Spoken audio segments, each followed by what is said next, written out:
Good morning. Just to make sure you got everything on it. Yep, perfect. Yeah. All right. You got everybody's test? Okay. I wouldn't worry about the attendance sheet because I'll use this as your attendance sheet. All right. So when I got to run it off, it'll show up as you being here. No, not on-test number. You're fine. All right. And the test, guys, is for you to review. I will give you guys the answer sheets. Somebody gave me theirs. Somebody turned in theirs. I don't know. Those of you, anybody not have one of these, you're going to need this. Because this is for you to study for the final. You guys, who else brought? I only have 2 here. Where's everybody else's? There's only 2 here. Mine was blank. Okay, so there were 2 of you. 2 of you came up here and turned your test in. Who was the other person that left their test? That's for you. Yeah. So the other 2 of you who don't have tests should have your test maybe not on you, but at home, right? Does everyone agree? Otherwise, you wouldn't have been able to turn in your answer sheets, right? The test you're going to use to study for. I'm going to take 21 questions from that test and put it to the final. Okay? And so 21 questions from each of the chapters, from each of the exams, exams 1 through 5. I'll take 21 questions from each, and it'll make about 105 question final exam. That's your cumulative exam. So you already know what the questions are going to be. You know at least 21 questions are going to be, 21 questions out of those 50 questions will be on the final. Okay? You're going to give us these? Yes. So I would tell you go through those, right? Make sure you got the right answers and compare them to what I give you. I'll email you guys a shot of this, right? Or I'll bring it on Tuesday too with me because I usually carry them with me. It'll look like this. It'll look just like this. It'll say up top, exam 1 answer key. All right? And then that's what you'll use to compare your answers. Any other questions? No? All right. So we're talking about tissues.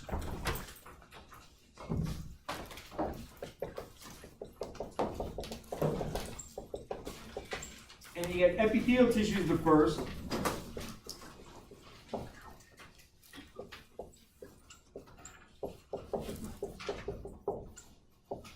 And connective tissue is the next. Connective. All right? Let's see what you got real quick. Is that water stain? You don't know? I got no. No, it looks like it's water. Just you need to make it darker. Use that pencil and make it darker. All right. So epithelial, connective, and make sure they're within the confines of that line. Because if you get anything that's over and it looks like you get multiple answers, then it'll look at it as multiple. So you got epithelial, connective. Then we also have neural. All right. And muscle. But again, I'm going to argue with the textbook. There's nothing special about muscle. And I'm going to tell you that muscle is nothing more than a specialized form of connective tissue. But we'll do it as the book says. Right? We'll talk about it. We'll leave it as the outline that says in the book. But I'm just telling you, I disagree. So now, epithelial tissue is going to line our organs. In or out. So on the inside of the organ or on the outside of the organ, it's going to be lined by some form of an epithelial tissue. Yes, thank you, sir. So that epithelial tissue is very important. And just like everything else in anatomy and physiology, hey, form fits function. Well, Professor P, what do you mean by that? Anybody? Anybody want to tackle that statement? Form fits function. What do I mean by that? You only take the form that produces the function. So whatever function I'm expecting to have is based on the form. And that form is there because of the basic understanding of the function that it is to provide. So in the case that I want quick diffusion of gases, quick diffusion of glucose and salts out of the bloodstream and into the tissue that surrounds the organs, right guys? Then I'm going to want the thinnest possible membrane available in the form of an epithelial tissue. And that thinnest possible thinnest possible epithelial tissue will be what? Squamous. Because squamous, by definition, is flat, guys. Okay? Now,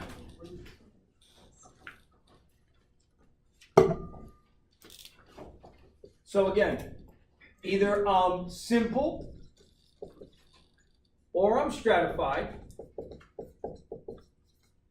Simple means one cell layer.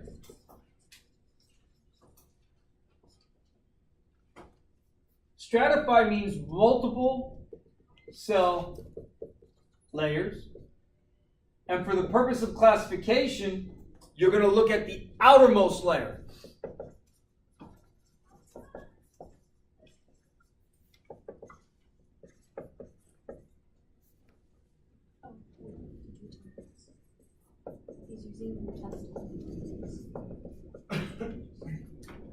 All right? So, to classify epithelial, the different types of stratified epithelium, we're not looking at the lower layers that are near the basement membrane. We're looking at the upper layers that are further away from the basement membrane. You guys got me? It's not the lower layers. Why do I say this? Because remember I mentioned skin the other day? Remember I said, oh, well, okay, skin. What did I say about skin, guys? Skin has 3 layers to it, yes? What's the first layer of skin? Epidermis. Second layer of skin? Dermis. And third layer of skin? Hypodermis. Now watch, guys. Dermis and hypodermis are connective tissue. You ready to see that? And we'll talk about the connective tissues and which ones they are. The epidermis of skin, though, is an epithelial tissue. And we already decided, right? Okay, we got skin. And skin acts as what? As a protective layer. As a protective layer. It protects the organs from dirt and stuff. Right? Multiple layers preventing me from splitting the skin. When you get older, does your skin get thinner? Yes. Yes. Can it split easier? Yes. It happens when you're older. Because what happens is the number of cells gets reduced down. Because, again, your epidermis, when you look at your epidermis is a stratified. But what do we say? It's the outer layers of the cell that we're going to be looking at. And sure enough, the outer layers of cells are flat. They're flat. So we call that squamous. Squamous. Stratified squamous epithelium is the epidermis of skin. Everybody hear me? I'll say it again. The epidermis of skin is classified as a stratified squamous epithelium. Because even though the lower layer, so watch, I'm going to draw epidermis now. Here's epidermis. There's the basement membrane. There's that first layer of cells. They look almost cuboidal or columnar. But then as you work your way up, they go flat.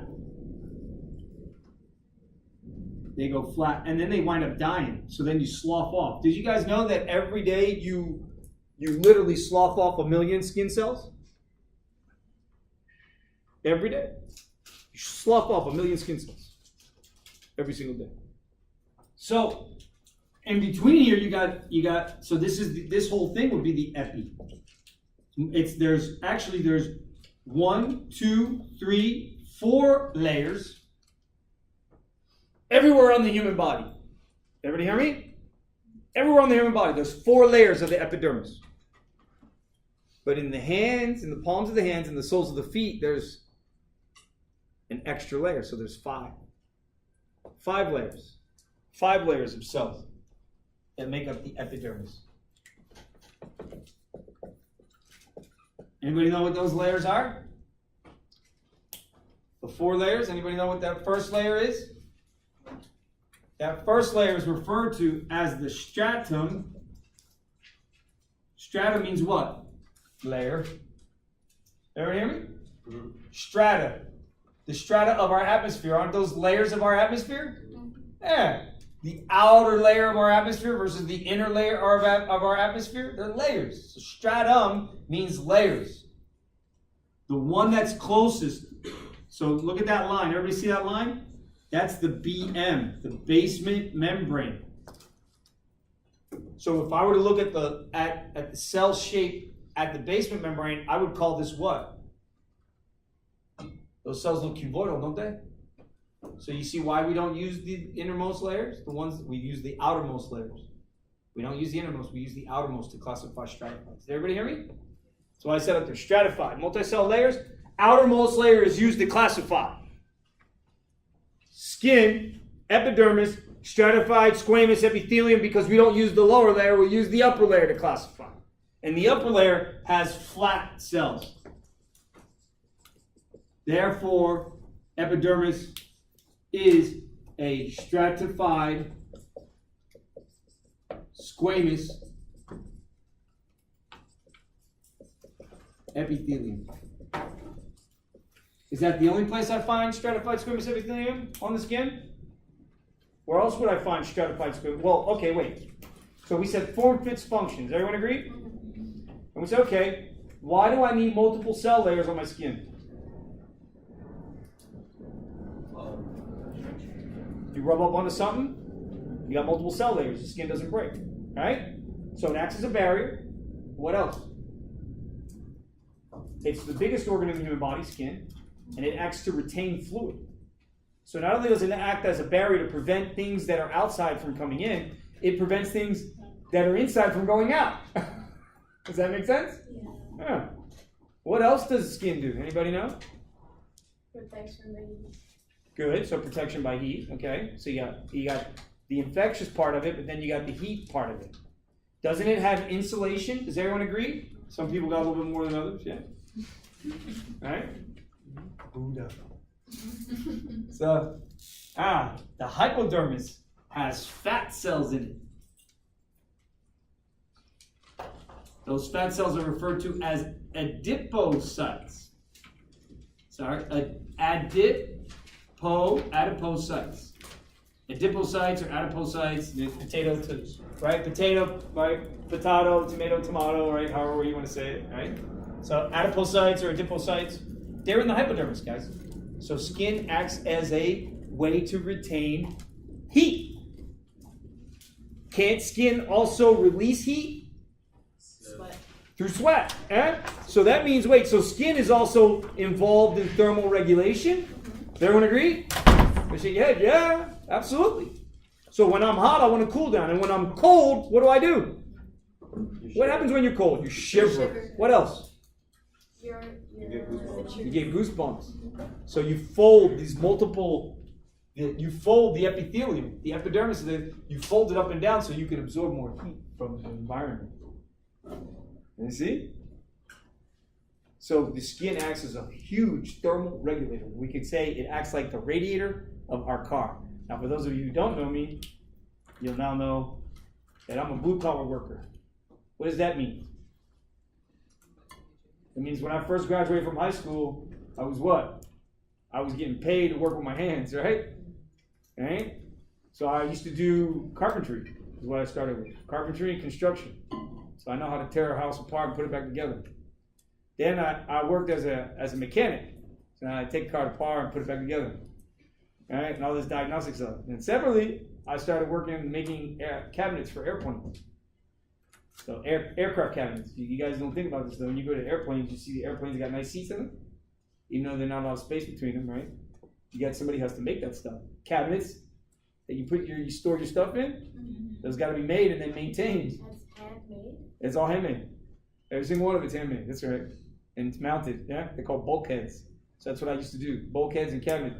All the stuff that when you go into the bathroom, use the bathroom, including the little sliding hinge that says occupied, occupado. We used to install all that stuff into the door and everything else, the trimming. It's a lot of work.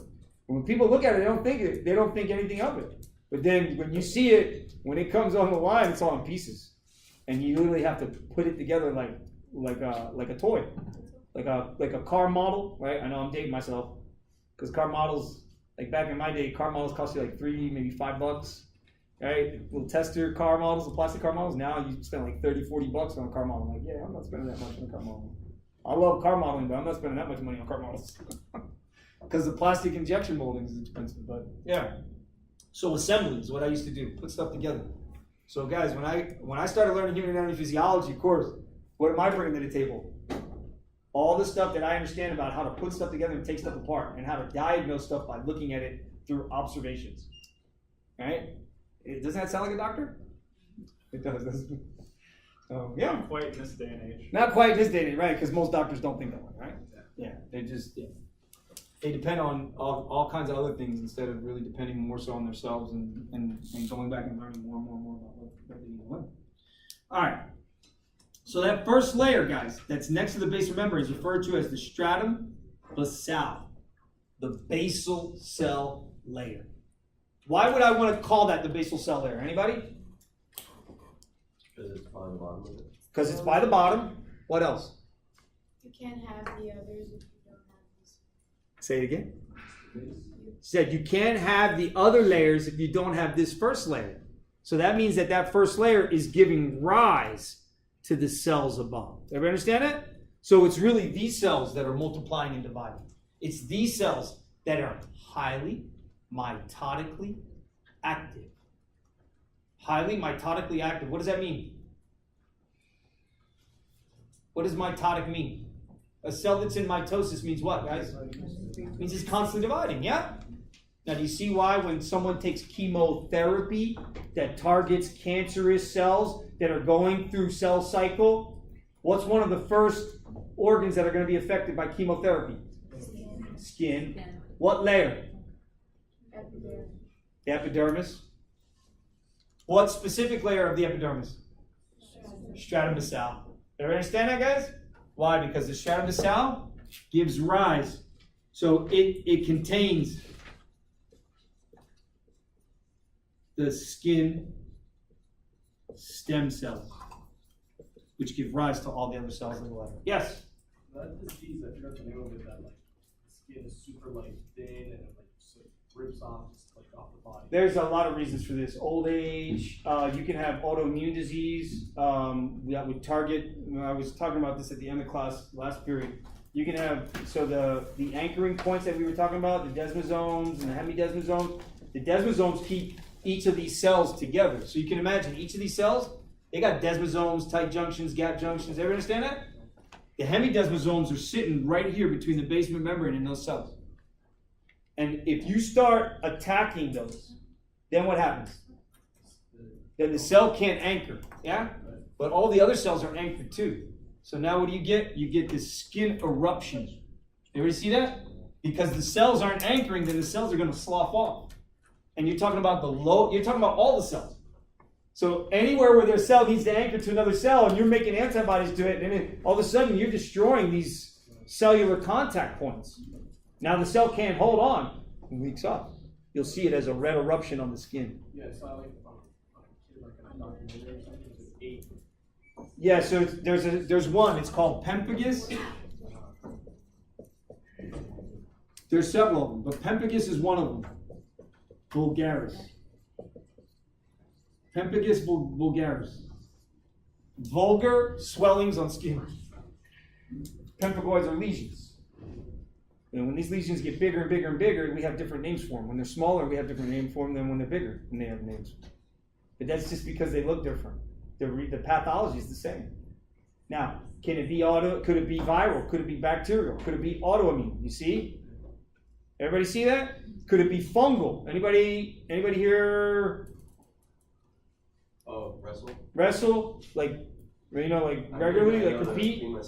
Like in the ring, right? Regularly? What's one of the biggest Ringworms. ringworms? What's ringworm? Oh, I guess.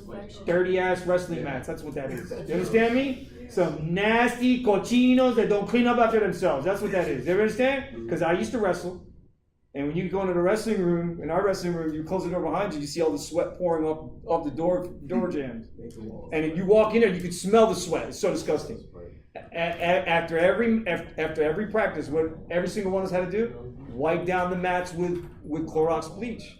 Because why? That fungus gets on the skin, man, and it does not go away.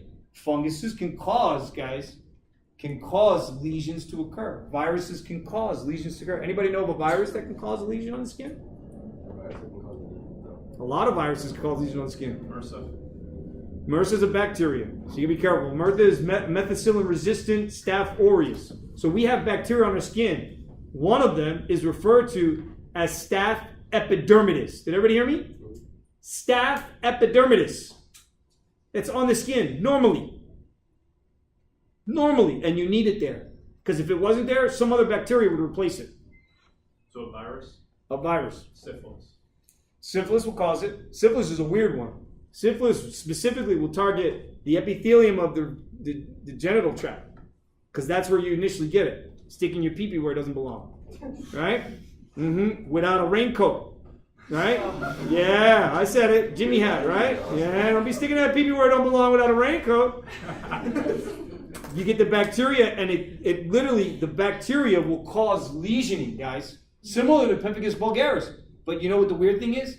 It doesn't hurt. That's how you know it's syphilis. You ever hear me? It's a big old red, funky looking, open sore wound, and it doesn't hurt. Yo, man, you better go to the doctor for that. You got a shot in the butt. You get a shot, that's all it takes, and it goes away. But if you don't get the shot, you know what happens? You go cuckoo, cuckoo. No, you guys don't. Yeah, you go crazy. You know, You go crazy. you go crazy. Yeah. Because the bacteria enters the bloodstream, goes to the brain, seeds the brain, and it'll drive you mad. It's called third-degree infection of syphilis in the brain. Yes. Isn't it also like the king's disease? Hold on. A long time to happen. It does. It can take, but it depends on the immune system of the human being. You can get it in 5 years. You can get it in 10 years. You can get it in 15 years. You can get it in 20 years. You can get it in 30 years if you don't get treated. Tuskegee. Anybody know about Tuskegee? Leprosy? Gentlemen, y'all need to know this, right? I'm pointing, and females, right? My African American, right? And everybody who's healthcare needs to know this. Tuskegee was, so you had the movie about Tuskegee Airmen. It got nothing to do with this. This is a medical experiment where the U.S. government knew that there were a subgroup of African American males that were exposed